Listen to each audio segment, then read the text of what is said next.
Morning students, we are going to deliver a lecture on C++ programming. जो आज का हमारा टॉपिक है वो C++ programming, how to create a C++ programs. To create a C++ program to follow the given steps.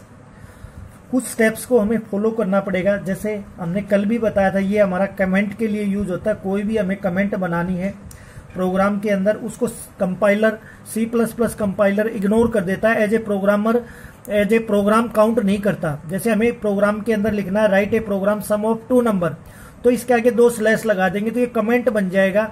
ये single line के लिए होता है। मल्टीपल लाइन के लिए स्लैश स्टार और मल्टीपल लाइन स्टार और स्लैश, ये होता है। कोई भी कमेंट बनाना है तो उसको प्रोग्राम क्या कर कंपाइलर क्या कर देता है, इग्नोर कर देता है, उसको एज ए रीड नहीं करता। उसके बाद हम हेडर फाइल डिफाइन करते हैं।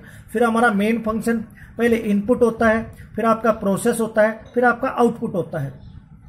ये प्रोग्राम बनाने की प्रक्रिया होता है, ये प्रोसीजर होता है। अब बात करते हैं हैश। ये क्या होती है? डायरेक्टिव। इसका मतलब क्या होता है? Pre process. ये फाइल पहले से कंपाइल करने से पहले प्रोसेस की जा चुकी है।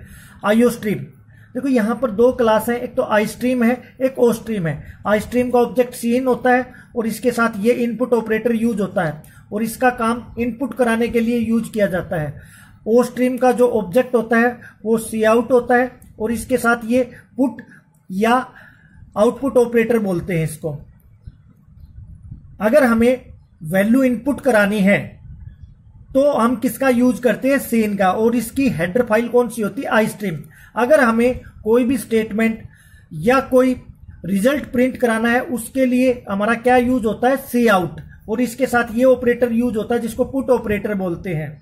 और इसको क्या बोलते हैं? इंसर्शन बोलते हैं। और इसको बोलते हैं एक्सर्शन ऑपरेटर। अगर दोनों ही एक्सेस करने हैं तो हम क्या दे देते हैं? Class IOStream.h। इस तरह ये भी क्या है? conio.h है। ये कंसोल इनपुट आउटपुट, कंसोल के फंक्शन होते हैं जैसे get ch, clr, scr। Screen साफ करने के लिए यूज किया जाता है get ch, get the character. अब ये मेन क्या है? ये फंक्शन है। जिसके पीछे ये कोस्ट आ जाए वो समझ लो क्या है? फंक्शन है। अब ये मेन फंक्शन है। हमेशा C++ का कंपाइलर कहां जंप करेगा? Main function. ये फाइंड आउट करेगा हमारा मेन फंक्शन और उस मेन फंक्शन को एग्जीक्यूट कर देगा। ये इसकी रिटर्न टाइप है। रिटर्न टाइप का मतलब क्या होता है? ये यहां से ये मेन फंक्शन को क्या वैल्यू रिटर्न होगी? इस मेन फंक्शन को कोई भी वैल्यू रिटर्न नहीं होगी, इसलिए इसकी जो रिटर्न टाइप क्या दे दी गई? वॉइड। कंपाइलर को बता दिया गया यहां से कोई भी वैल्यू रिटर्न नहीं होगी इस फंक्शन को। अगर वॉइड की जगह हम इंट लेते तो लास्ट में हमें क्या लिखना पड़ता? रिटर्न 0। कोई भी वैल्यू रिटर्न नहीं कर रहे, 0 वैल्यू रिटर्न कर रहे हैं। अब ये क्या है? हमने ये ABC क्या है? These are variable. ABC देखो वेरिएबल कैसे डिक्लेयर करते हैं? पहले क्या लिखते हैं? डेटा टाइप, फिर variable 1, variable 2 up to variable n। ऐसे हम वेरिएबल को डिक्लेयर करते हैं। ये वेरिएबल डिक्लेयर करना है। ABC क्या है? आपके वेरिएबल है, किस टाइप के हैं? इंटीजर टाइप के।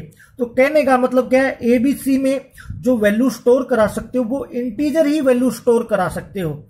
इंटीजर के अलावा और वैल्यू आप स्टोर नहीं करा सकते। अगर आपको डेसिमल में वैल्यू स्टोर करानी है तो उसके लिए फ्लोट लेते हैं। कैरेक्टर में वैल्यू स्टोर करानी है तो उसके लिए कैर लेते हैं। स्ट्रिंग में वैल्यू स्टोर कराते हैं तो उसके लिए एरे ऑफ कैरेक्टर बनाते हैं। क्या है? कैरेक्टर का एरे बनाएंगे। तो इस तरह डेटा टाइप होती है। अब देखो ABC क्या है? वेरिएबल किस टाइप के? इंटीजर। तो इन तीनों में वैल्यू कैसी स्टोर होगी? इंटीजर। आप सभी को पता है इंटीजर वैल्यू, जैसे A में 10 वैल्यू स्टोर करा सकते हो, A में -10 वैल्यू स्टोर करा सकते हो। कोई भी वैल्यू 0 to 9 का कॉम्बिनेशन इन तीनों वेरिएबल में स्टोर करा सकते हो। अब जो ये प्रोग्राम है ये किसका है? हम फाइंड आउट करना चाहते हैं सम ऑफ 2 नंबर। अब एक स्टेटमेंट प्रिंट कराना चाहते हैं तो स्टेटमेंट के लिए हमारा क्या? सी आउट यूज होता है और सी आउट के साथ ये ऑपरेटर लगाते हैं जिसको पुट या आउटपुट ऑपरेटर। डबल कोट में जो भी आप लिखोगे एज इट इज आपका स्क्रीन पे प्रिंट हो जाएगा। अब आपने इसके अंदर डबल कोट के अंदर क्या लिख दिया? Enter the value of A and B। तो आपका स्क्रीन पे क्या प्रिंट हो जाएगा? आपको ये मैसेज, जैसे ही आप प्रोग्राम रन करोगे आपको मैसेज क्या मिल जाएगा? Enter the value of A and B. यहां पर ए और बी की वैल्यू क्या है? अब क्या है, आप फर्स्ट टाइम सपोज करो आपने क्या डाला 10 और 20, तो 10 किस में स्टोर हो जाएगा? ए में। 20 किस में स्टोर हो जाएगा? बी में। सीन का काम क्या होता है? रन टाइम पे कोई भी वैल्यू इनपुट कराना। यहां पर ए में वैल्यू क्या स्टोर होगी? 10। बी में वैल्यू क्या होगी? 20। जो भी आप फर्स्ट टाइम 10 डालोगे तो 10 स्टोर होगा, 100 डालोगे तो 100 स्टोर होगा, 55 डालोगे तो 55 स्टोर होगा। नेक्स्ट टाइम आप जो वैल्यू डालोगे वो बी में वैल्यू स्टोर हो जाएगी। सीन का काम होता है इनपुट कराना, और इसकी हेडर फाइल होती है iostream.h। अब देखो ए में भी वैल्यू आ चुकी है, बी में भी वैल्यू आ चुकी है, तो अब हम क्या कर देंगे? प्रोसेस। इनपुट हो चुका है हमारा, इनपुट हमारा कंप्लीट हो चुका है। इनपुट के बाद क्या करेंगे? प्रोसेस। ए बी का क्या कर दिया हमने? सम, और किसको असाइन कर दिया? सी में। तो सी में क्या हो गया? आपका 30 हो गया। अब देखो रिजल्ट किसके पास है? सी के पास। प्रिंट किसकी वैल्यू करेंगे? सी की वैल्यू प्रिंट करेंगे। और प्रिंट किसके थ्रू करते हैं? सी आउट के थ्रू। और यहां पर एक स्टेटमेंट लिख दिया। /n का मतलब होता है न्यू लाइन, मतलब नई लाइन से आ जाएगा टोटल इज। आपका मैसेज ये प्रिंट हो जाएगा टोटल इज। देखो किसी वेरिएबल की वैल्यू प्रिंट करानी है तो सीधा वेरिएबल का नाम लिख देते हैं। यहां पर सी, और सी की वैल्यू क्या है? 30, और ये मैसेज आ जाएगा आपके पास। ये मैसेज डिस्प्ले जाएगा टोटल इज 30। अब आपको इसी तरह मैंने आपको प्रोग्राम कराया है सम ऑफ 2 नंबर का, आपको करना है multiply of 2 number, division of number, subtract of number. ये सारे प्रोग्राम आपको खुद करके देखना है। नेक्स्ट प्रोग्राम, एक और प्रोग्राम देखते हैं। जो अगला प्रोग्राम है, write a program in C++ to find the area of rectangle. आप सभी को पता है how to find the area of rectangle. You know very well area of rectangle is length into breadth. तो अब आप सभी को पता है जो हम एरिया ऑफ रेक्टेंगल फाइंड करते हैं उसका फार्मूला क्या होता है? Length into breadth equal to area. अब क्या है, सबसे पहले आपके पास कितने वेरिएबल होने चाहिए ये आप माइंड में एक बार एनालाइज करेंगे तो आपके पास कम से कम 2 वेरिएबल तो होने ही चाहिए। एक तो लेंथ के लिए, एक आपका ब्रेथ के लिए। और एक जो लेंथ और ब्रेथ को हम एग्जीक्यूट करेंगे और एरिया में स्टोर कराएंगे उसके लिए हम तीसरा वेरिएबल लेंगे। चलो इसको भी देखते हैं। ये देखो ये हमने कमेंट बना दिया। आप समझ जाना डबल स्लैश सिंगल लाइन के लिए आपकी कमेंट होती है।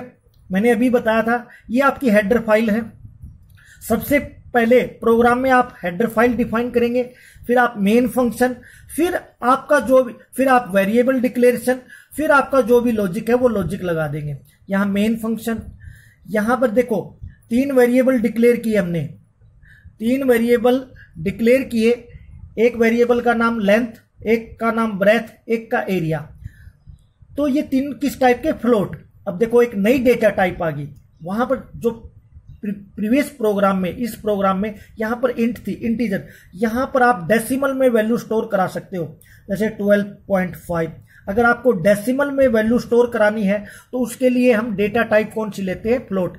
Length, breadth, area, these are variable which type? Float type. ये तीनों आपके क्या है? वेरिएबल है। किस टाइप के हैं? फ्लोट टाइप के।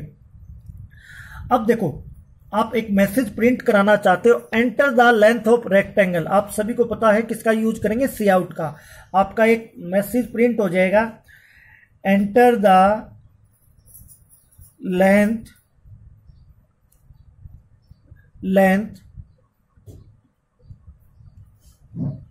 Of rectangle. सपोज करो आपने क्या डाला? 5।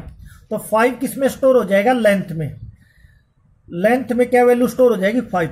फिर आपके पास फिर मैसेज आएगा, /n का मतलब होता है नई लाइन से, enter the breadth of rectangle. फिर मैसेज आपके पास प्रिंट होगा, enter the breadth of rectangle. आपने क्या डाला? 4 डाला आपने। देखो लेंथ में क्या वैल्यू आ चुकी? 5। और आपकी ब्रेथ में क्या वैल्यू आ चुकी? 4। ये आपका इनपुट हो चुका है। लेंथ में क्या वैल्यू आपने स्टोर करा दी? 5। ब्रेथ में क्या वैल्यू स्टोर करा दी आपने? 4। अब आपने क्या किया? Length into breath. आपको पता है फॉर्मूला यही होता है, लेंथ इनटू ब्रेथ। यही आपका लॉजिक होता है। और किसको असाइन करा दिया? एरिया को। अब इनका मल्टीप्लीकेशन एरिया में क्या वैल्यू हो जाएगी, एरिया में क्या वैल्यू हो जाएगी, 20 वैल्यू हो जाएगी। अब रिजल्ट किसके पास है, एरिया, तो प्रिंट किसको करेंगे, एरिया को। यहां पर एक मैसेज प्रिंट करा दिया नई लाइन से, एरिया ऑफ रेक्टेंगल, और किसकी वैल्यू प्रिंट करा दी, एरिया की। तो यहां से एरिया क्या आ जाएगा आपका 20। इस तरह हम प्रोग्रामिंग करेंगे। और भी बहुत सारी प्रोग्रामिंग है। आज जो हमने प्रोग्रामिंग कराई वो क्या कहे, रन टाइम पे कोई भी वैल्यू आप इनपुट करा सकते हैं। जैसे रन टाइम पे ए बी की वैल्यू इनपुट कराई, रन टाइम पे हमने लेंथ और ब्रेथ इनपुट कराया। रन टाइम अगर कोई भी वैल्यू इनपुट करानी है तो रन टाइम पे अगर कोई वैल्यू आप रैंडमली कोई भी वैल्यू देना चाहते हो तो उसके लिए किसका यूज करते हैं, सीन का। और सीन का काम क्या होता है, कोई भी आप रन टाइम पे वैल्यू इनपुट करा सकते हैं। आज हमने क्या पढ़ा, देखो इंट, फ्लोट, अगर कोई इंटीजर वैल्यू स्टोर करानी है तो उसके लिए हम इंट का यूज करते हैं। कोई डेसिमल में वैल्यू स्टोर करानी है उसके लिए आपकी डेटा टाइप कौन सी होती है, फ्लोट। और आपका रन टाइम पे वैल्यू कैसे इनपुट होती है, रन टाइम पे वैल्यू होती है सीन ऑब्जेक्ट के साथ, और इसके साथ ये ऑपरेटर, डायरेक्ट वेरिएबल का नाम लिख दो, ए बी, जिसकी भी वैल्यू इनपुट करानी है उस वेरिएबल का। और किसी का रिजल्ट प्रिंट कराना है वो किसके थ्रू होता है, आपका सी आउट। कोई स्टेटमेंट प्रिंट करानी है तो डबल कोट में। अगर किसी वेरिएबल की वैल्यू, जैसे ए की वैल्यू प्रिंट करानी है, सीधा वेरिएबल का नाम लिख देंगे। इस तरह हम प्रोग्रामिंग करते हैं सी प्लस प्लस में। आई थिंक आपको समझ में आया होगा। आगे और भी प्रोग्रामिंग करेंगे। And thank you and have a nice day.